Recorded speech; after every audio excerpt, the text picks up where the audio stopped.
Сәлеметсіздерме? Мен 7 сынып оқушы Қасен Әлжан.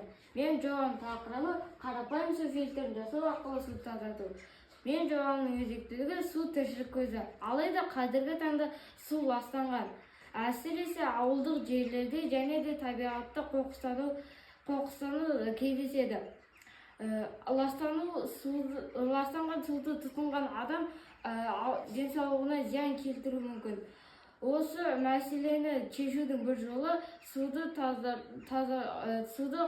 қарапайым фильтрлер арқылы тазарту. Жауабымның мақсаты қарапайым фильтрді жасап шығару және де сол фильтр арқылы суды тазарту. Жауабымның міндеттері судың ластануы және оның қоршауларға әсері. Қарапайым материалдардан су фильтрін жасау, әртүрлі фильтр түрлерін салыстырып, оның қасиеттерін анықтаймыз. Судың түрі, иісі, тұнба қалдығын зерттейміз. Және су фильтрі арқылы табиғатты қорғау жолдарын түсіндіру.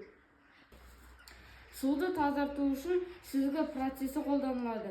Сүзгі қабаттары судың құрамындағы шаңды, тозаңды, қоқысты және кейде бөтен иісті кетіруге арналған.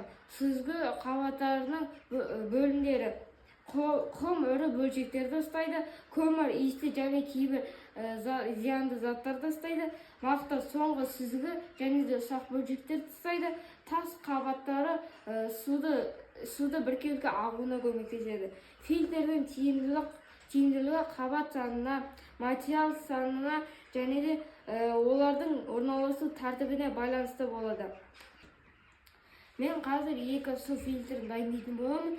Ең алдымен бізге қажетті құрал-жабдықтар, олар бізде тас, құм, көмір, 2 дана бөтелке, мақта және де лас су қажетті болады. Ең бірінші бөтелкені 2-ге бөліп аламыз.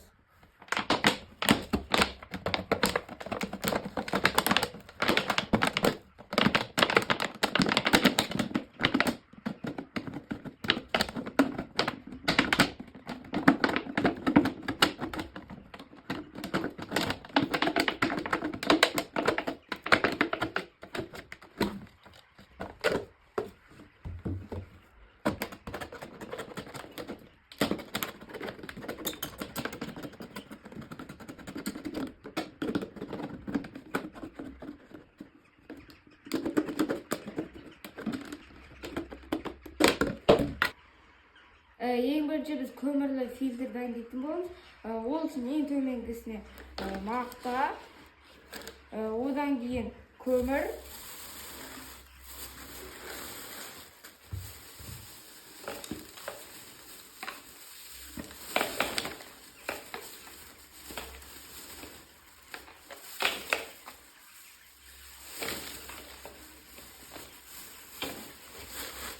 одан кейін құм,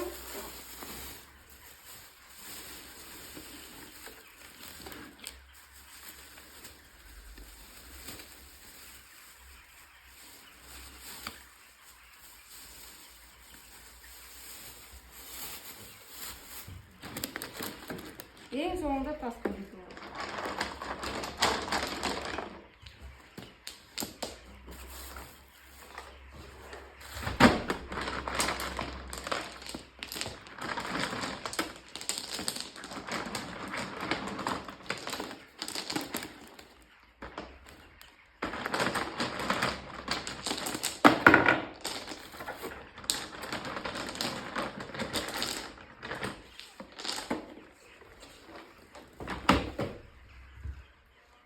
Енді қазір біз суды осымен тазартамыз.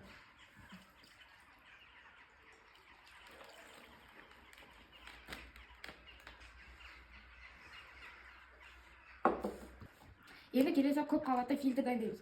Ол үшін ең алдымен төменгісіне мақта, одан кейін көмір,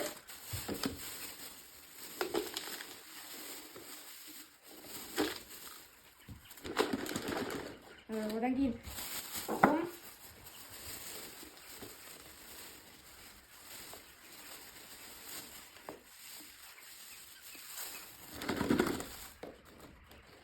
одан кейін ірі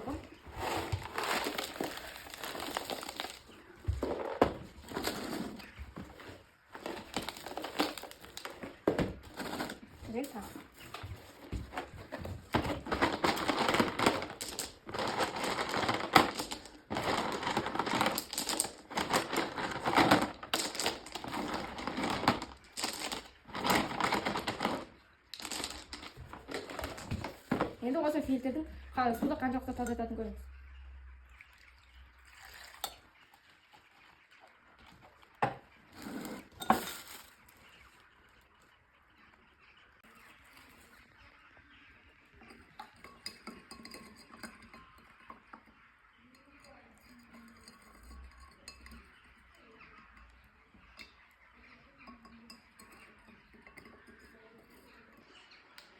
Осы екі фильтрден өткеннің нәтижесінде көмірлі су фильтріне өткендегі нәтижесінде су қатты татырмады, иісі кішкене азайды.